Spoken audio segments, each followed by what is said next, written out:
su tiempo de Barton, y ya está ahí, ¿no? Para introducir a nuestro hermano, para los hermanos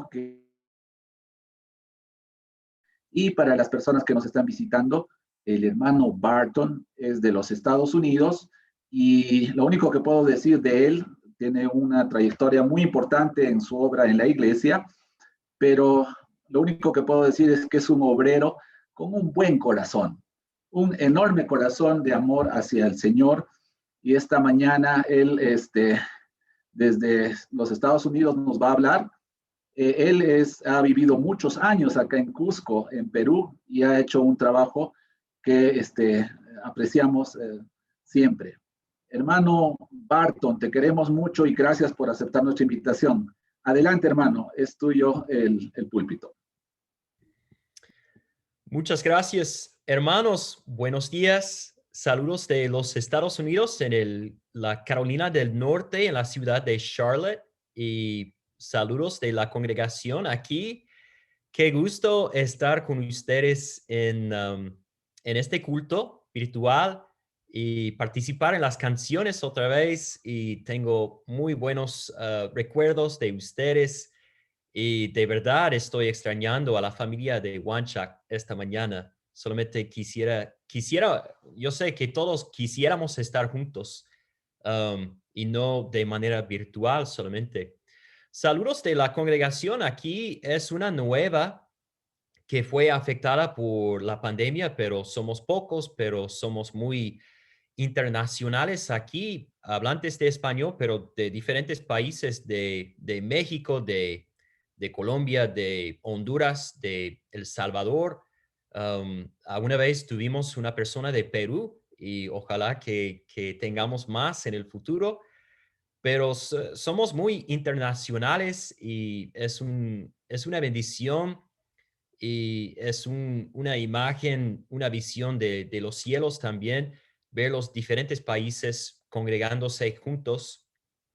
Pero yo tengo un español muy peruano y una ventaja para mí y es una bendición para mí que tengo de allá, de Cusco, pero a veces no me entienden aquí mi español.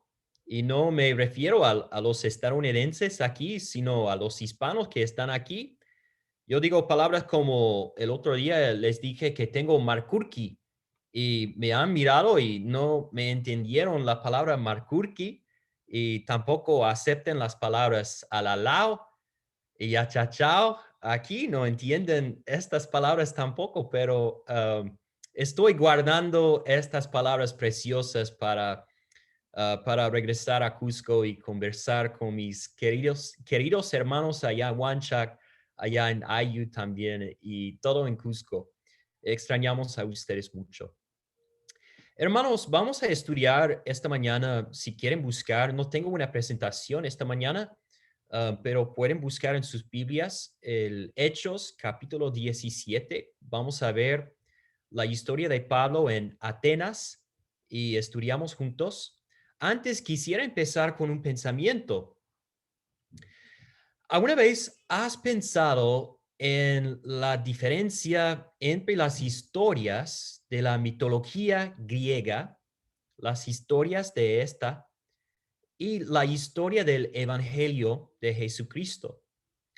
No sé si puedes pensar en las historias de la mitología griega, pero voy a mencionar algunas para recordarles a qué se refiere yo cuando yo estoy pensando en eso. Por ejemplo, el caballo de Troya. ¿Has escuchado esta historia? También hay otras como, por ejemplo, los relámpagos de Zeus, el mensajero alado que se llamaba Hermes, también el vellón de oro, la caja de Pandora. Sabemos que había muchas historias escritas por Homero, el autor de muchas de estas, y también había batallas siempre entre los titanes que estaban luchando con los dioses, dioses y diosas del monte olímpico. Entonces, hay una serie de historias muy largas de los griegos para explicar, según ellos, cómo fue el origen del mundo, de la existencia que experimentamos, también de los dioses. ¿Has pensado en la diferencia entre estas historias y la historia verdadera del Evangelio de Jesucristo? Sabemos que hay muchas diferencias, pero yo tengo tres que quisiera mencionar a ustedes de manera muy breve y después entramos al estudio de la historia en Hechos 17. Primero piensa en eso, que en primer lugar, Dios es un ser creado. Y cuando leemos estas historias dadas por los griegos, sabemos que ellos intentan explicar el origen no solamente del ser humano, sino también de los dioses. Y su entendimiento de qué es un ser divino era diferente que la de nosotros.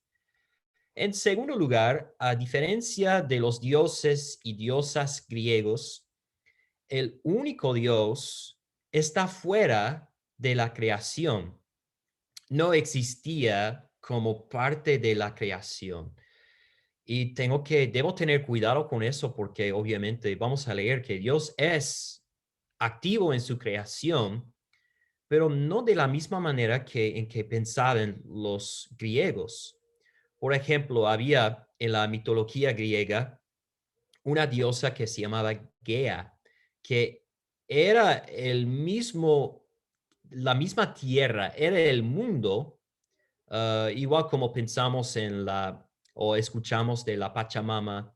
Los griegos tenían este concepto también de Gea, pero esta diosa podía transformarse en una persona, asumir la figura de una persona y caminar, según los griegos, caminar entre el mundo también. Dios no es así, que es parte de un atributo específico del mundo, sino vamos a ver que dice Pablo que este Dios del Evangelio de Jesucristo es un Dios trascendente del mundo, más importante, más respetuoso para nosotros. Y número tres, piensa en esta diferencia. Los griegos y la historia de la mitología griega es exactamente lo que nosotros podríamos esperar de una historia de los humanos, los seres humanos. Si nosotros tenemos que inventar el origen de los seres o de los dioses, de Dios, sería muy parecido a la mitología griega, porque todo se centra en realidad no en la historia de Dios, sino en la de los seres humanos. Es muy humano-céntrico y poco Dios-céntrico la mitología griega. Mientras el Evangelio de Jesucristo se centra en la actividad divina y los propósitos divinos de Dios, que son muy diferentes que los de nosotros. Por ejemplo, vemos ahora en la historia de Pablo. Pablo luchó contra la idolatría en Grecia cuando viajó en su viaje misionero a Grecia. Atenas estaba ya Pablo discutiendo en el mercado con los atenienses sobre Dios y por fin fue invitado a una reunión entre ellos para debatir más sobre quién era Dios. Y mira, en Hechos 17, vamos a comenzar con el versículo 16. Dice, mientras Pablo los esperaba en Atenas, dice Pablo, le dolió en su alma al ver que la ciudad estaba llena de ídolos. ¿Qué afecto tenía a Pablo cuando experimentó el paganismo, los ídolos y las invenciones de los seres humanos sobre la definición de Dios? Le dolió el alma de Pablo. ¿Y cómo respondió Pablo? Vemos esto en 24, versículo 24. Pablo está predicando a los atenienses ahora y les dice, el Dios que hizo el mundo y todo lo que hay en él es Señor del cielo y de la tierra no vive en templos construidos por hombres. Recuerden lo que dije antes sobre la diferencia entre Dios del Evangelio y verdadero y Dios de idolatría de los griegos, que este Dios es trascendente, es sobre todo el universo y no es creado, sino es el creador. También dice Pablo en el versículo 25, ni se deja servir por manos humanas como si necesitara de algo. Por el contrario, Él es quien da a todos la vida, el aliento y todas las cosas. Dice Pablo que no necesita el ser humano, no es dependiente de nosotros, sino nosotros de Él. Y Él creó todo y somos como los que pueden beneficiar de la creación de Dios, pero Dios es otra vez alguien misterioso y trascendente que no necesita los griegos ni los seres humanos de hoy en día. Pablo está enfatizando que no era parte de una historia, Dios, sino somos parte de su historia.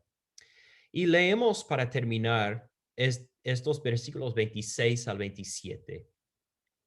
De un solo hombre hizo todas las naciones para que habitaran toda la tierra y determinó los periodos de su historia y las fronteras de sus territorios. Esto lo hizo Dios para que todos los busquen y aunque sea a tientas lo encuentren. En verdad, Él no está lejos de ninguno de nosotros. Aquí tenemos en 26 al 27 como el centro de la prédica del mensaje de hoy. Dios es soberano. Dios tiene control sobre todos nosotros. Y Él usa todo y a todos para lograr sus propósitos, que en este momento es que lo busquemos y lo encontremos. Sabemos que Él tiene más propósitos eternos, pero a los atenienses Pablo les está diciendo que debemos buscarlo y encontrarlo, porque no está lejos de nosotros, sino está cerca.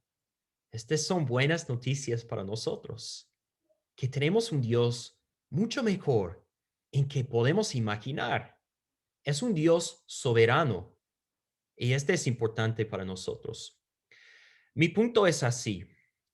Cuando nosotros escribimos la historia sobre Dios, cuando intentamos definir quién es Dios, desciende Dios a nosotros, a nuestra historia, a las profundidades del caos y de la confusión y la idolatría. Cuando nosotros tratamos de definir quién es Dios, es así, es feo y no es bueno para nosotros. Sin embargo, cuando leemos la verdadera historia de Dios, Él es soberano y misterioso. Ascendemos nosotros a su historia y a su gloria. Esta es nuestra esperanza. Son buenas noticias para nosotros. Entonces, ¿cómo podemos esperar a Dios en todo eso? ¿Cómo podemos confiar más en su soberanía para que podamos ascender a su gloria y no ser igual como Él? Este no es nuestro deseo, sino solamente ser parte de su historia. Tenemos que entender este principio para hoy, que Dios tiene una voluntad para nosotros, tiene un plan, Él es soberano, pero nunca es lo que esperamos, sino es diferente. Sus planes, sus propósitos son más altos y siempre son diferentes. Aunque queremos el control y definir todo, Él tiene el control. Voy a darles esta mañana dos ejemplos, dos ilustraciones bíblicas de cómo es diferente los planes de Dios que los de nosotros. Y es una sorpresa siempre para nosotros. Número uno, piensa en este pensamiento, es una ilustración bíblica otra vez. Piensa en qué ser humano, hubiera pensado en Dios crucificado en una cruz. Este no es lo que esperábamos, pero es exactamente lo que pasó según la voluntad de Dios. Pablo, pensando en eso, escribió en 1 Corintios 1, 22 al 23. Los judíos piden señales milagrosas y los gentiles, y en algunas traducciones como Reina Valera contemporánea dice, y los griegos, la misma gente a quienes habló Pablo, los griegos buscan sabiduría, mientras que nosotros predicamos a Cristo, ¿qué? A Cristo crucificado. ¿Qué dice Pablo? Este mensaje es motivo de tropiezo para los judíos y es locura para los griegos. Un Cristo crucificado es una locura para los griegos, con su mitología griega y sus historias sobre los dioses y diosas. ¿Un Dios crucificado? Solamente Dios en su divinidad y su sabiduría puede pensar y realizar una historia así. La segunda ilustración que quisiera darles de la Biblia se centra en la vida de Saúl. Y vamos a ver David en esta historia también. Se encuentra en Primera de Samuel, capítulo 19. Vamos a leer un poco si quieren buscarlo en su Biblia. Es un evento en la vida de Saúl, ilustra bien qué pasa cuando tratamos de definir Dios según nuestros propios términos. Antes de convertirse en rey de Israel, David, su predecesor, el rey Saúl, odiaba y perseguía a David porque lo vio como una amenaza a su reinado. En un momento David está huyendo de Saúl y sus planes y se encuentra con el profeta Samuel. Y aquí es donde vamos a empezar nuestra historia en la escritura. Vemos Primera de Samuel 19, empezando en el versículo 18. Algo muy curioso, muy interesante pasa en esta historia. Les va a gustar. Dice, después de huir y ponerse a salvo, David fue a Ramá para ver a Samuel y contarle todo lo que Saúl le había hecho. Entonces los dos, Samuel y David, se fueron a vivir en Nayot. Cuando Saúl se enteró de que David estaba en Nayot de Ramá, mandó a sus hombres para que lo apresaran. Pero se encontraron con un grupo de profetas dirigidos por Samuel que estaban profetizando.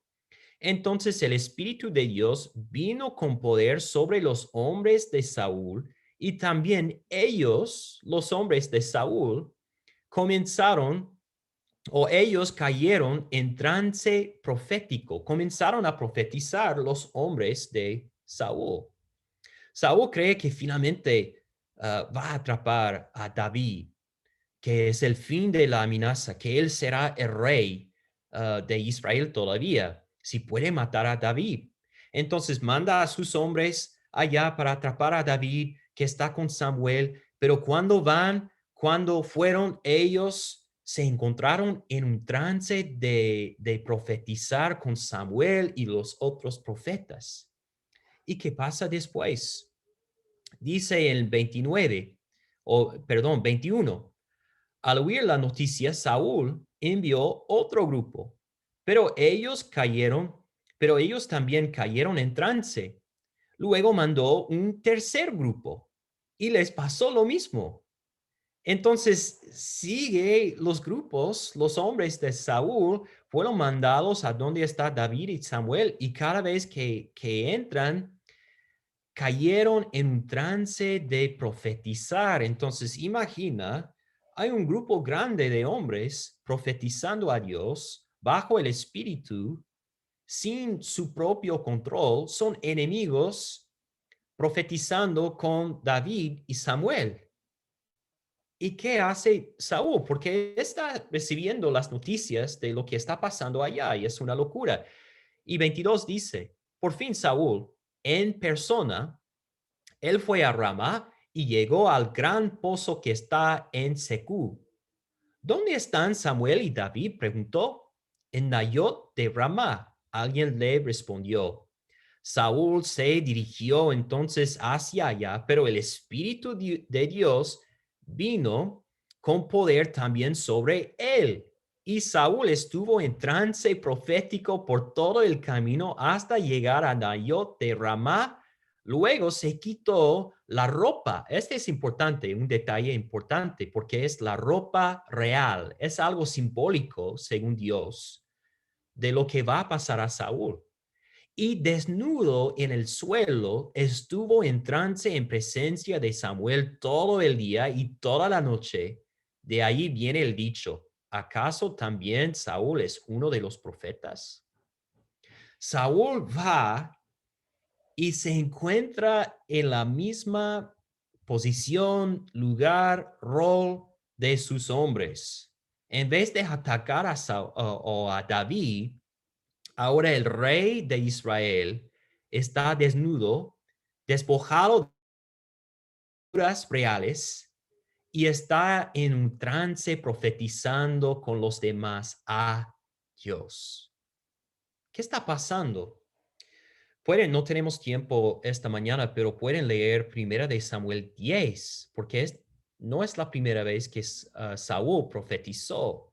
Allá es otra historia. Al inicio de su reinado, cuando recibió el reinado de Israel, y ahora al final de su reinado está profetizando otra vez.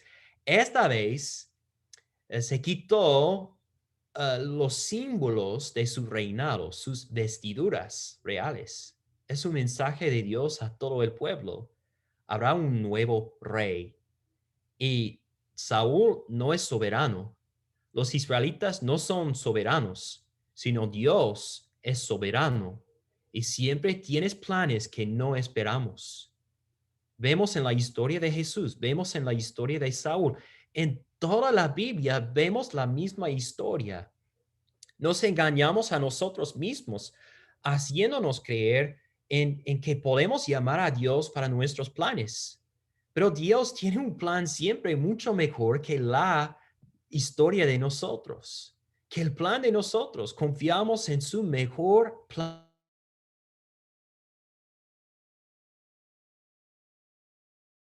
Entonces, terminamos con esta pregunta, hermanos. ¿Cómo es una vida que acepta que Dios está a cargo?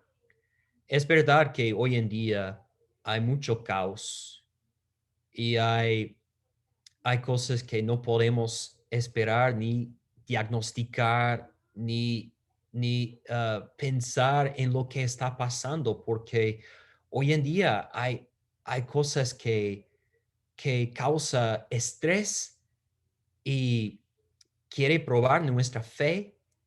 Hay tribulaciones, pruebas.